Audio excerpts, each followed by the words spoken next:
YouTube, IG, Facebook, social media world, whoever it is out there that is watching. It's your boy C Kidder, the Head Ninja. I'm here with a couple of my guys right now. My man L and my man Garrett.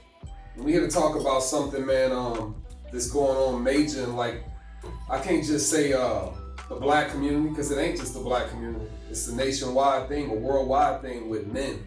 And in lieu of what happened with Michael K. Williams, you know, God bless his soul, the mental health issue, and we're gonna get into this thing and talk about some things. We're gonna do this. One of my biggest things I have a question about is, why is it that we feel, I'm gonna start with you, L, the biggest thing in our community, the black community, we're afraid to talk about mental health. We're afraid to talk about us need help. I'm going through something, who can I talk to? Why do we feel as though you think we gotta bottle it all in and not be able to express ourselves and talk to people about it? So from a personal perspective, and just kind of like my experience in the black community, I think it's learned behavior. You know, as children, as young men growing up, all we have to look up to is our fellow older men, and if the direction given is, you know, suck it up, so to speak,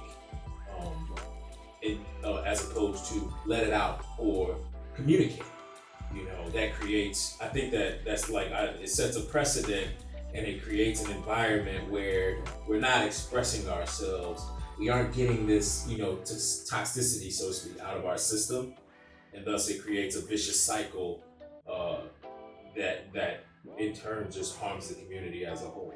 But do you think it's a proper balance though that come with that? Like, I get what you said, hold it in, don't let it out, but isn't it a way where it's a such thing where you can be too, as they say, soft, where this hurt me, man, and this and that? Because if you look at society now, in my opinion, just keep it real, people has gotten soft.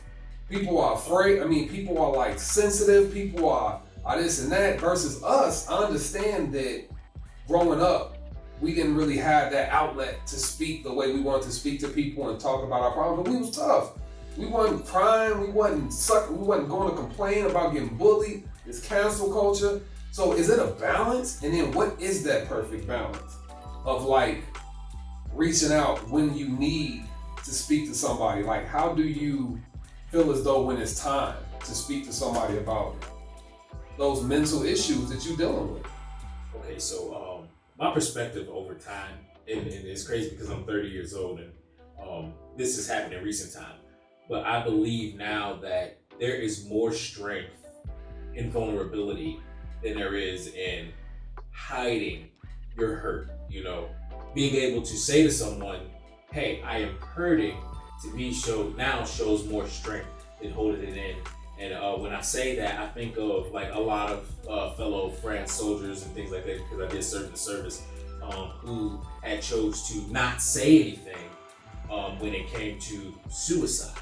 You know, because suicide in turn is a culmination of holding things in, you know, instead of reaching out for help. There's so much more strength in being able to, you know, get help than there is holding it in, because when you do reach out for help, just imagine the amount of people who rally around you and show you that they care and want the best for you, as opposed to not saying anything, and then everybody goes on their separate ways, do what they're supposed to do, and then I think that in turn makes you think like, well, nobody really cares. So I think that, you know, being like I said, strength and vulnerability is the key. You know, I don't think that makes you a soft individual if you can accurately and purely share how you feel. Like there's so much strength to that. You know, like the Bible, and not to get too religious, like it speaks to numerous occasions when Jesus wept, you know, because I believe in that time, like he felt something, you know, and it brought him to weep, you know. So if a man cannot openly weep or openly express himself, where's the strength in that? In our doctrine, what does it turn into? What do you mean? Like I heard somebody say that in certain areas that them tears turn to bullets. Meaning that those tears that you're not able to release, especially in our community, end up turning into violence, where you taking out on somebody. Yeah, you do lash because out. You can't. Yeah. Ultimately, you lash out, but I think that while you lash out to, you can displace those emotions onto other people. It's most harmful within the self, because that in turn, it becomes something else. It becomes more destructive behavior. You know, like in a sense, it's a form of violence. And I heard a saying somewhere, I don't remember where it is. Violence only begets more violence. You know, if you live by this particular sword, you will die by this particular sword. You know, so I think that in the Black community, we just have to recognize emotion, acknowledge emotion, uplift emotion and vulnerability. Why were we taught this though? Why is it in our community predominantly? Because like I've done research, studies, check things. Why is it the Black community has to be tough? Like where did that come from? Like why did we not allowed to express ourselves? Why is it that we have to, man, be a man, suck it in, man, you can handle that, you'll be all right? Why is that prevalent in our community? Like do you have any idea like what that kind of stem from? That predates me. So, you know, this is something that's been taught. But we had generate like our parents.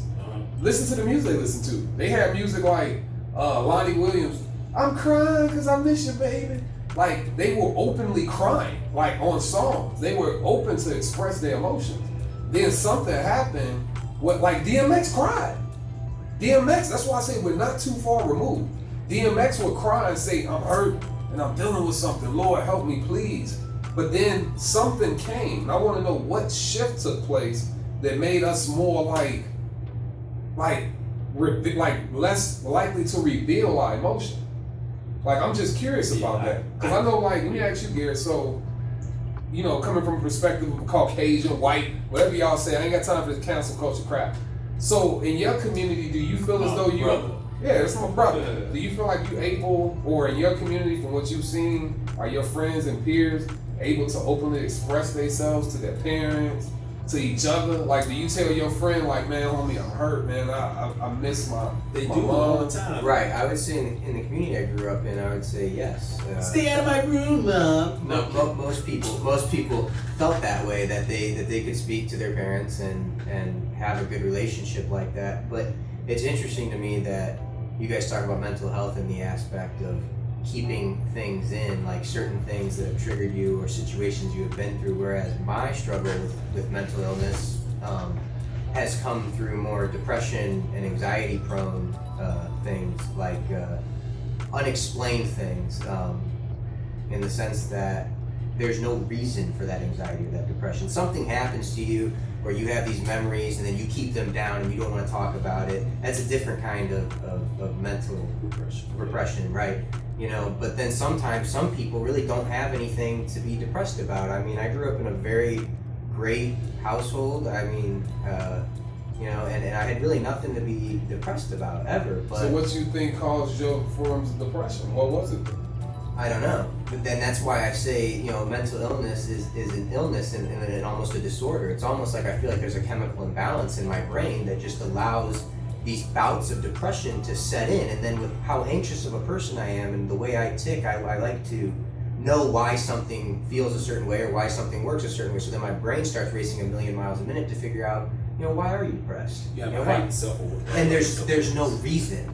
So someone with my mindset goes crazy trying to figure that out, you know, and so it's it's difficult. There's so many different forms of mental illness, which is the reason why I feel like they don't talk about it much, because it's so different from one person to another, and let alone community based. But that's pretty much been my take on it. Cause I'm just thinking, man, like I think about a lot of like growing up in my community, I think about how many people I've witnessed just commit. Well, not me personally witnessing it, but just being around like all the violence. Mm-hmm. The violence that I've witnessed in my community, and a lot of it stemmed from a lot of kids, man, and the young dudes was just being hurt. And like when you could really get a chance to talk to them, like if you ever seen, when we used to watch Boys in the Hood, when that happened, when Trey lost his boy, and he was angry and this and that, and I think Lawrence Fishburne, somebody grabbed him, or his girl grabbed him and held him, and he felt better then because he was able to release that. So yeah, it's like if we don't have the proper outlets, you start seeking an outlet, which in turn could be something that's more of a detriment, which is, I believe, me personally, and from things I've seen, could social media be one of those factors that could affect the mental health of a lot of the youth, not just black, not just white, but in totality, because you go to those outlets to seek acceptance, to seek, affirmation. But then if you don't get as much as you want, because we also are, I feel like we're coming into a society where it's like you're expected, or now we have this thing where we expect to have what it is we want, when we want it, and how we want it. So if you don't get it, then bam, depression, anxiety set in. Could that possibly be a case with social media maybe leading into a lot of these mental health issues? Because like I say, what changed? What changed from this generation to a generation prior to us? Even the music has changed to a point where it's not even more open about emotions. You have people that are unicorns like XXXTentacion, Juice WRLD, and you see where these cats are at, but they opened up. Mac Miller, these guys opened up their emotions, and people accepted that. People like that because that's what we want to hear, but look what happens. It's like somehow these guys get phased out, and then we're back to these guys that are closed off and not really expressing nothing but the glitz, the glamour, and this and that and the third. So it's just kind of like a question of where do you go from here as far as with the issues that we deal with the mental health and the mental illnesses, because it's getting bad, man. It's getting bad, and it's something that needs to be like talked about, whether it's within the community, whether it's within the home, whether it's amongst your friends.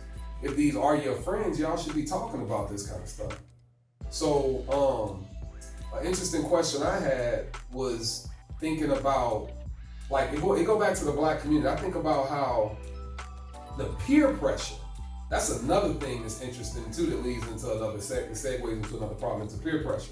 I grew up where if I wasn't having sex, my friends looked at me as lame. Like literally, I was a lame ball. I was a square. I was wet behind the ears if I didn't have sex. And I'm in elementary school. Why is that something I should be thinking about? Why is that something you don't smoke? Oh man, you lame.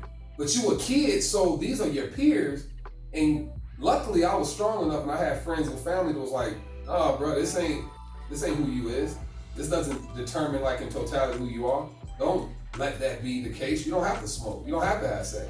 But I was one of those dudes that did felt like I had to have sex or do something freaky with a chick so that I can be accepted in my mental health. Even though I didn't go to any doctors or take any medication, I was dealing with a thing of sexual lust at a young age, all off of the strength of what I saw with my friends and what I was around.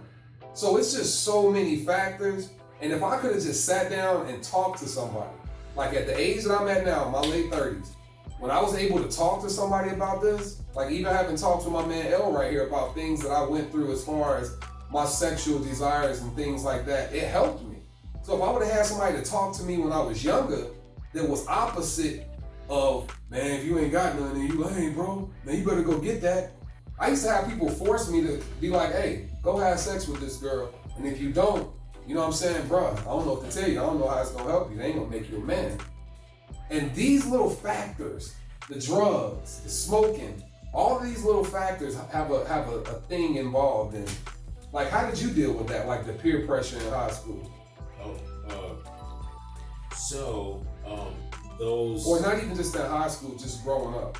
So those things were real pressures for myself growing up on the west side in the city. Fortunately for me, like growing up, I was a very like in my own world type of kid, and I think that being that type of young man combined with the tutelage and guidance of my dad. My dad was always, granted, my parents I grew up in a separate home. My dad wasn't there all the time. Whenever I saw my father, it was I was always being taught some form of a lesson. It wasn't like a let's go to Disney World. It was, son, you go to school. Every time I seen him, like we had our fun and we shared our love with each other. But there was always a lesson to be taught, because I believe that he knew that in that amount of time, it was make or break. So me ultimately, I ended up in my teenage years becoming the rebellious son, being the baby of the family. But as I look back now, I would say that I wasn't the rebellious son, but rather the prodigal son. Because out of all of my father's sons, I went out and tried to do things my way. I tried to do things in essence the incorrect way, without the tutelage of my dad, without the guidance of my dad. I tried to do everything opposite of what he tried to teach me. And it wasn't until I had that light bulb moment and said, you know what, all my father was trying to do these years was implanted me skills and knowledge that would help me better myself. And it wasn't until I gave in to the rhetoric, it wasn't until I bought into what was being taught that I flourished. And now, as a 30-year-old man, I can honestly say that my dad is my best friend. And I mean, when I say him and I went through the ringer, we went through the ringer. Like, there were times where I didn't talk to him, I was gonna fight this guy, like all types of stuff. And I'm not a violent person. There's not a violent bone in my body, but it wasn't until I bought into that rhetoric, and if I knew then what I do now, I would have opened up to it a lot sooner. So I think that having that mentorship, that love, and that guidance from him, even though I wasn't initially open to accepting it, it definitely made me open up, and it helped me survive out here. You know what? When you say that, it made me think of the old saying that says, it's better to have and not need, or it's better to need and not have than to have and not need. How does it go? How does that saying go? It's interchangeable. It's better to have it and not need it versus needing and not having it. Right, so right. A lot of us are like that with our parents and our fathers especially. Yeah. We don't want to hear that, we don't want to do this, but they were still teaching us that. Right. Imagine those that don't have that. They needed it and didn't realize it. They needed it and didn't have it. You know what I mean? We had it but felt like we didn't need it, but when we come back, like being the prodigal son, as you say, you realize like, dang, that really did do something for me. Yeah. So, just with that being said, man, Garrett, do you feel as though, this is a question I always had. Do you feel like the fatherly presence, like, cause you say I know you, did you grow up around like a lot of black guys? Did you know? Okay. So my question to you is, the fatherly presence in the white community, are there a lot of fathers present in the homes, like your friends and everything? Yes. Okay. All right. Yes. Now see, growing up in our communities, I don't know, let me see, when I was younger, the fathers were there, and if they weren't there, the fathers would still show up to the high schools. They would be there. Pop in on you. They would pop in on you, even if they weren't with the mother. But I feel like we get into a place where we get better with the fatherly roles. But now that the fathers are actually trying to step in and help and do their job, the government is stepping in and trying to push them out by not allowing certain parenting to take place. So now that's when you got these kids, and it's just like, bro, it's topsy-turvy. Like, what do you do? Right. I have a question for you, if you didn't mind. Mm-hmm. So, you did state at one point, like, you grew up both parents in a home, right? Mm-hmm. So, Let me know if it's too personal or not, but did you see your father, like, what roles did you see your father take? Was he like the disciplinarian? Was it like the disciple and, the teacher? Like, what role did you take from everything he had to give to you? Well, it was really interesting with my father because from the time I was young, he spent a lot of time with me, probably more time than my mom did. He also worked a lot because he didn't have a stable job at the time. And my dad was extremely hard of hearing. He didn't have hearing aids and he was deaf. And so times when I was with him as a kid, I didn't have a great relationship with him because I'd be talking to my dad and I wouldn't get anything back. And as a kid, you don't really quite process the fact that dad can't hear. Was it the disciple and the teacher? What dad? Right, it was. There was a lot that I felt like he taught me, and he definitely was the disciplinarian one. Although my mom didn't hold back either, so it was like, but when dad came home, it was like we were in trouble, right? And so my dad, I got to spend a lot of time with him, and I recently discovered this memory almost of when I was young. My dad drove semis to a local bakery, and he took me with him. We'd be gone for like days at a time. I'm just living in the back of the semi, bunk beds and stuff. He would take me with him, and it was like so important to him that I went with him. And as a kid, I was like, no, I don't want to go with you. I don't want to go in the semi, and this and that. But those memories, I kind of just didn't really remember much as a kid. And then I'll say, if I can, when I was experimenting with psychedelics, I had this experience where I was outside in nature, and I was with my buddies, and I sniffed the air, and it was like, I started telling them about, I could remember being in the back of that semi all of a sudden. Like, I decided to experiment with psychedelics to open my mind and find where I could be comfortable. And I was having this memory where I told them I could still smell the sheets in the back of the truck. Like, I could remember everything. And in that moment, in that semi with my dad, I felt safe, like completely safe. So now, like as an adult, when things get hard, I mentally go back to that spot in my life. And I feel like I broke through that with psychedelics and found that. And I think the biggest thing I take away from my dad is that he was what made me and my family feel safe and protected.